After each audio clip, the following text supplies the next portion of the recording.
Hola a todos, ¿cómo están? Bienvenidos de nuevo a este canal, La Biblia Clara.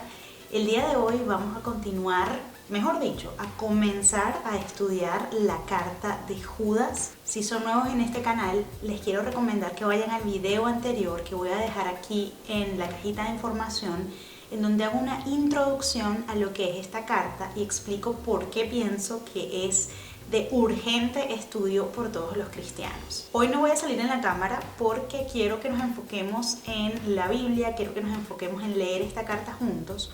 Va a ser un microestudio porque solamente nos vamos a concentrar en los versículos del 1 al 3.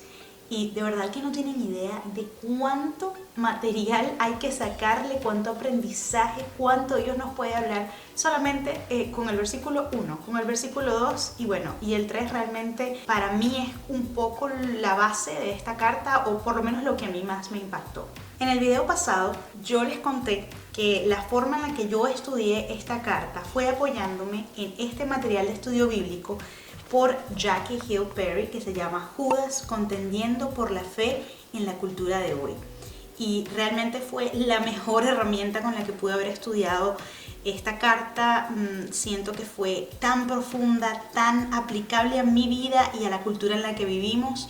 Y bueno, de verdad no creo que exista en español, pero si tú hablas inglés, es una herramienta que te recomiendo con los ojos cerrados. Te voy a dejar el link en la cajita de información. Y durante este microestudio me voy a estar apoyando en algunos puntos que encuentro en este estudio bíblico. Entonces, realmente los voy a extraer de lo que Jackie Hill Perry comparte, pero también de mis propias notas en este estudio. No te voy a mostrar todas, pero para que tengas una idea, este estudio uno va completándolo a medida de que va leyendo cada versículo.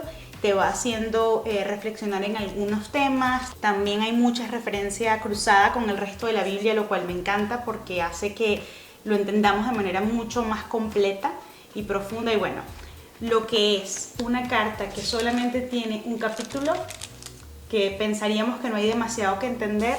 Miren, por favor, el grosor de este libro, casi 200 páginas de un estudio que realmente siento que ha cambiado mi perspectiva en cómo vivo mi fe. Yo voy a estar leyendo principalmente de mi versión Reina Valera 1960, pero no solamente voy a tener a mi lado el estudio que les comenté, sino también mi otra Biblia que es la English Standard Version, que es mi Biblia en inglés con la que yo suelo hacer mis estudios, pero bueno, como este microestudio es en español, voy a estar usando mi Biblia en español, pero sí voy a estar referenciándome, y eso lo voy a hacer en todo este estudio, a lo que implica o lo que dice la diferente traducción, contrastada un poquito con Reina Valera, que bueno, a veces hay algunas palabras que difieren y tienen otras implicaciones, y esto, bueno, realmente nos termina dando es una visión más amplia de lo que quiso decir el autor. Así que bueno, vamos a comenzar.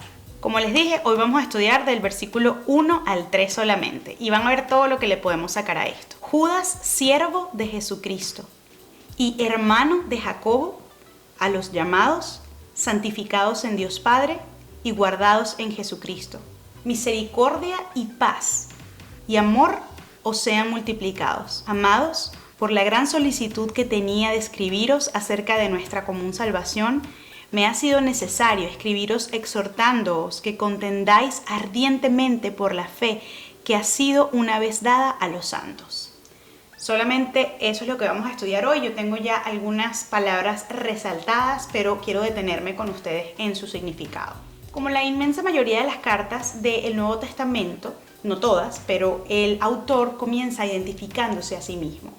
Y en el estudio bíblico que hice ya extraíamos muchísima información solamente de esta presentación, porque Judas comienza, obviamente diciendo su nombre, pero se identifica de dos maneras. Dice, yo soy uno, siervo de Jesucristo, y 2, hermano de Jacobo. A él llamarse siervo de Jesucristo, otra traducción podría ser sirviente de Jesucristo, pero la palabra que se usó en el idioma original realmente es la misma palabra que también se usaba para esclavo. Aquí Judas está queriendo decir que él se identificaba como un esclavo, como un sirviente de Jesucristo. La palabra usada en el griego original es la palabra doulos o doulos, no sé cómo se pronuncia, pero básicamente se define como una persona que es legalmente propiedad de otra y que todo lo que hace y su propósito está determinado por ese amo. Y al Judas definirse como siervo de Jesucristo está definiendo que él le pertenece a Cristo y que todo lo que hace tiene sentido y es determinado por Cristo y es lo que Cristo le mandó. Entonces, que se identifique como siervo de Jesucristo no es cualquier cosa. Y en cuanto al hecho de que él se identifica como hermano de Jacobo, los historiadores acuerdan que este Jacobo o Santiago es el hermano de Jesucristo. Hay una referencia en Mateo 13 del 53 al 55 que nos permite saber y que le ha permitido saber pues a los estudiosos de la Biblia que Judas era también uno de los hermanos de sangre de Jesús. Es decir, que Judas nació con Jesús, vio a Jesús crecer, lo vio desde niño, desde joven, hasta que comenzó su ministerio y fue parte de su familia de sangre. Y algo que se destaca en este estudio de Jackie Hill Perry es que Judas no se jactó de esa conexión de sangre que tenía con Jesucristo. No dijo, yo soy el gran hermano del maestro. No. Él dijo que él era un siervo de Jesucristo y bueno, y se identificó, digamos, cuál era su lazo familiar con Santiago o con Jacobo. Y a mí me impresiona mucho esto porque yo digo, bueno, si yo hubiese sido hermana de Jesús, wow, o sea, me jactaría de eso todo el tiempo, pero él no lo hizo y en toda humildad lo que hizo fue presentarse como un servidor del Señor. A continuación, en ese mismo versículo 2, se dirige a nosotros, los destinatarios de esta carta. Él obviamente estaba dirigiéndose a la iglesia primitiva en este momento, pero también sabemos que la Biblia es para nosotros, que Dios quería que estas enseñanzas nos llegaran en su palabra, así que sabemos que nos está hablando a nosotros, además por cómo los describe, y dice que sus destinatarios son los llamados, santificados en Dios Padre y guardados en Jesucristo. Y me encanta porque no dice a los seguidores de Jesús, o a los cristianos que están en esta tierra, o a los cristianos que vendrán. Nos define según lo que Dios ha hecho por nosotros, y esto realmente tiene que hacer un cambio en cómo vamos a recibir el resto del mensaje en esta carta, porque nos está diciendo que somos llamados, que somos santificados en Dios Padre, y no lo dice como un proceso, no dice como los que serán santificados, sino que dice que actualmente, o sea, ya fuimos santificados. ¿Por qué? Bueno, esto es por el trabajo y por la obra de nuestro Señor Jesús. Entonces, es algo que ya es parte de nuestra identidad, tanto así que Él se dirige a nosotros como santificados en Dios Padre y guardados en Jesucristo. Yo les dije que iba a estar usando también mi otra Biblia. Voy a arrimar un momentito esta Reina Valera que tengo acá. Mi otra Biblia, que es la versión English Standard Version, la versión estándar en inglés, que me gusta y la quiero traer a colación. Y yo sé que no todos entienden inglés, tranquilos, no me voy a poner a hablar en inglés, pero solamente quiero hacer un contraste de la traducción. Si bien la Reina Valera en castellano dice que fuimos o que somos guardados en Jesucristo, me gusta porque la versión en inglés, al menos esta y varias que vi según el estudio bíblico, dice que somos guardados para Jesucristo. Esto nos habla de un propósito, de un lugar, de una dirección hacia la cual estamos yendo. Para el siguiente versículo me voy a apoyar un poquito en mi estudio, como lo pueden ver aquí. Déjenme ver si lo puedo enfocar para asegurarme de que se vean bien todas las palabras. Porque yo normalmente siempre, no sé si les pasa lo mismo, pero siempre como que pasaba por alto estos deseos de cosas buenas, ¿no? Me parecían como algo súper normal, como, bueno, misericordia, paz y amor, o sean multiplicados. De hecho, también lo voy a subrayar, porque vamos a hablar un poquito brevemente de misericordia, de paz y de amor. Y bueno, y Judas nos desea que Dios nos multiplique esas tres cosas. ¿Qué significa eso? En este estudio nos pidieron que hiciéramos como una definición de cada uno de esos conceptos. Entonces, ¿qué es misericordia? La definición del diccionario es compasión o perdón demostrado a alguien a quien se encuentra dentro de nuestro poder castigar o dañar. Y pues esto realmente nos habla de la misericordia que Dios nos mostró, que cuando podía juzgarnos y castigarnos por nuestro pecado, porque bueno, sabemos que la paga del pecado es muerte y ese era nuestro destino, Él nos mostró compasión y perdón. ¿Cómo lo expresó? Pues por medio de Jesucristo. Cuando vemos la definición de paz, se trata pues de la libertad de ser molestado, tranquilidad. Y en este contexto vemos que no es cualquier tipo de paz, no es, como decía Jesús, la paz que nos da el mundo, sino la paz que viene de Él. Pero primeramente es nuestra paz hecha con Dios. Y eso quiere decir que somos enemigos del mundo, pero que somos amigos de Dios. Y finalmente, lo que Judas nos desea en esta bendición que nos da antes de comenzar su carta es amor. Y amor se define como un sentimiento intenso de afecto profundo o un gran interés y placer en algo. Y ustedes me dirán, Clara, pero ¿por qué hay necesidad de detenerse tanto en un saludo, en una presentación, en una bendición y ni siquiera hemos entrado como en el contenido central de esta carta? Pero no sé si lo notaron, pero en todo lo que se revela en una presentación, en un saludo, en una bendición que nos hace Judas en esta carta, se reitera que la identidad y el valor que tenemos nosotros no está puesto ni de la región o nacionalidad de donde somos, ni de quiénes somos hijos, ni de cuánto dinero tenemos, sino de lo que hizo Jesús por nosotros, del amor del Padre por nosotros y de cómo eso genera en nosotros no solamente una identidad y un valor, sino un propósito. Judas mismo comienza declarándose a sí mismo siervo de Jesucristo y se identifica de esa manera, y a nosotros nos llama los llamados, santificados por Dios Padre, y quienes estamos guardados no solamente en Jesucristo, como dice la versión en español, sino para Jesús, con un propósito de que vamos a ser para Él. Y luego le pide a Dios una bendición para nosotros en donde podamos gozar de su misericordia, de su paz y amor, que de una manera en la que se nos sea multiplicado. Y eso tiene un sentido muy importante porque Él está deseando cosas a las que nosotros tenemos acceso, pero que van a ser vitales para poder vivir la vida cristiana que Él nos está animando y de alguna manera exhortando a tener a lo largo de esta carta. Vamos a leer el versículo 3, que es el último que vamos a hacer en este microestudio de hoy, para que en el siguiente comencemos con el 4. Dice así el 3, ya lo había leído, pero voy a repetirlo. Amados, por la gran solicitud que tenía de escribiros acerca de nuestra común salvación, me ha sido necesario escribiros exhortándoos que contendáis ardientemente por la fe que ha sido una vez dada a los santos. Voy a subrayar algunas palabras acá en las que me quiero enfocar. Entonces, por la gran solicitud, que ya vamos a ver qué significa eso en nuestro castellano contemporáneo, común salvación, necesario escribiros exhortándoos que contendáis ardientemente, esta es mi frase favorita de toda esta carta, por la fe que ha sido una vez dada a los santos. Yo quiero hacer algo que suelo hacer en algunos microestudios, que es traducir directamente esta versión, porque creo que nos puede dar un mayor entendimiento de qué está diciendo Judas aquí, porque ciertamente, bueno, esta versión Reina Valera es un lenguaje un poquito antiguo, aunque se entiende bastante bien.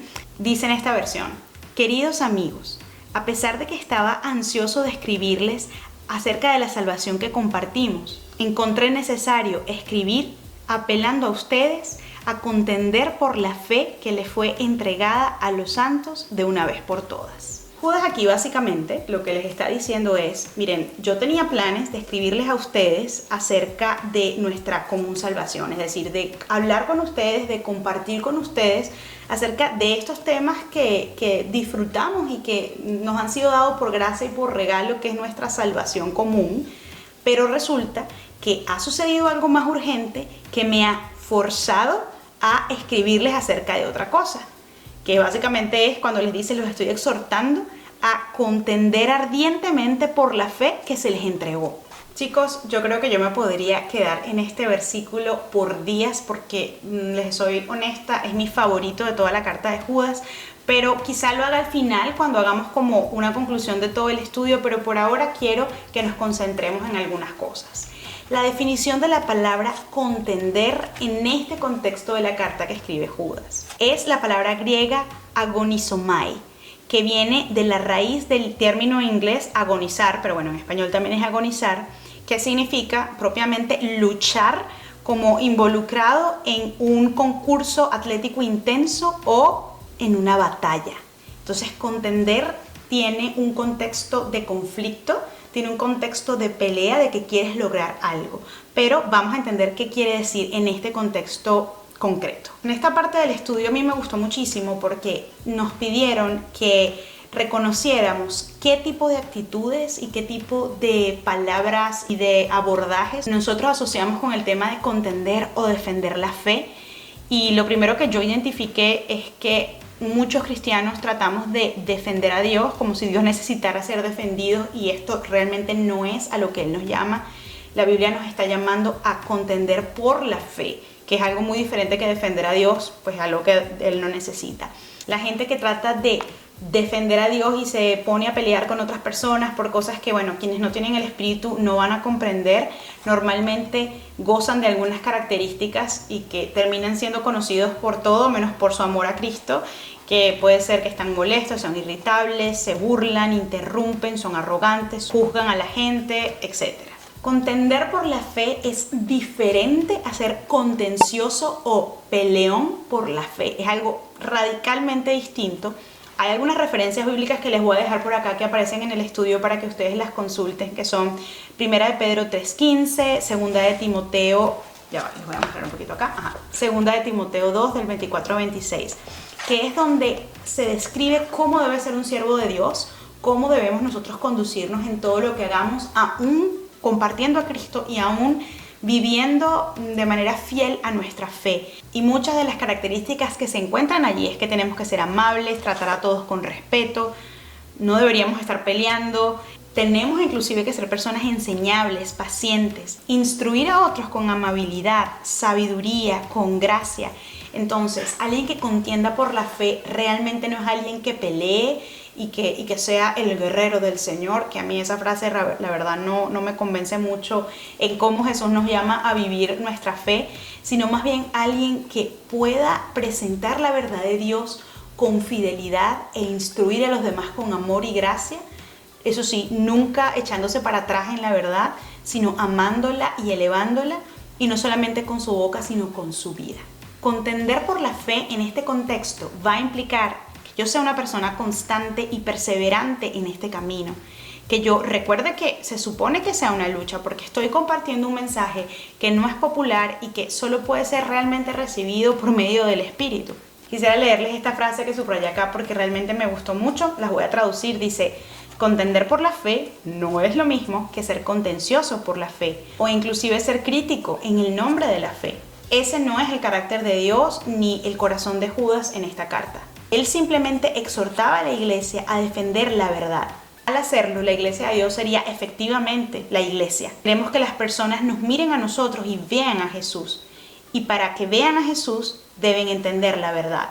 Esto vamos a seguir dándonos cuenta y vamos a seguir avanzando, que fueron instrucciones dadas en un contexto donde había personas que estaban tratando de pervertir la fe. Entonces, una de las grandes exhortaciones que hace y que comienza haciendo Judas acá es que hay que contender por la fe. Esto es elevar y presentar la verdad, con gracia, pero sí, la verdad. Y también la mejor forma en la que podíamos hacer esto era caminar según el Espíritu y no según nuestra carne. Los 3 primeros versículos de esta carta de Judas nos dejan claro quién era él, quiénes somos nosotros y el por qué él consideró que había una urgencia de entregarnos este mensaje, que ya sabemos que tiene que ver con contender por la fe que nos fue entregada.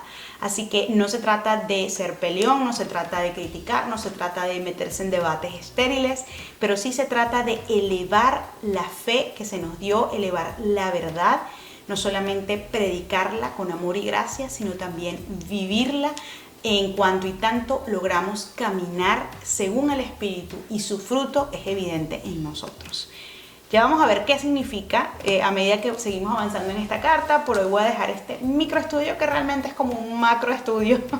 Lo voy a dejar hasta acá porque creo que se ha hecho un poquito largo, pero ya dije que no me voy a disculpar por los estudios largos porque sé que a muchísimos les gustan. Gracias por estar aquí, gracias por estudiar esta maravillosa carta conmigo. Los espero en el próximo video. Porfa, de verdad siempre lo digo, pero no se olviden de darle like y comentar. Aunque ustedes no lo crean, eso me ayuda muchísimo a que este canal, este tipo de videos y este estudio llegue a más personas y también me permite a mí crecer para poder continuar haciendo contenido así. Así que porfa, dale like. También te invito a que te suscribas a mi canal principal, La Vida Clara. Y bueno, te espero en cualquiera de mis redes sociales donde estoy compartiendo material semanalmente. Te invito a que el resto de la semana sigas estudiando Judas, te puedes leer la carta completa y estar más preparado para lo que viene en el estudio o quedarte meditando en los versículos del 1 al 3 antes de que empecemos el 4. como tú quieras. Lo importante es que estemos estudiando la palabra de Dios y concreto esta carta para aprender más de ella. Muchísimas gracias por estar aquí y nos vemos en el próximo video donde continuaremos con el versículo 4 en adelante.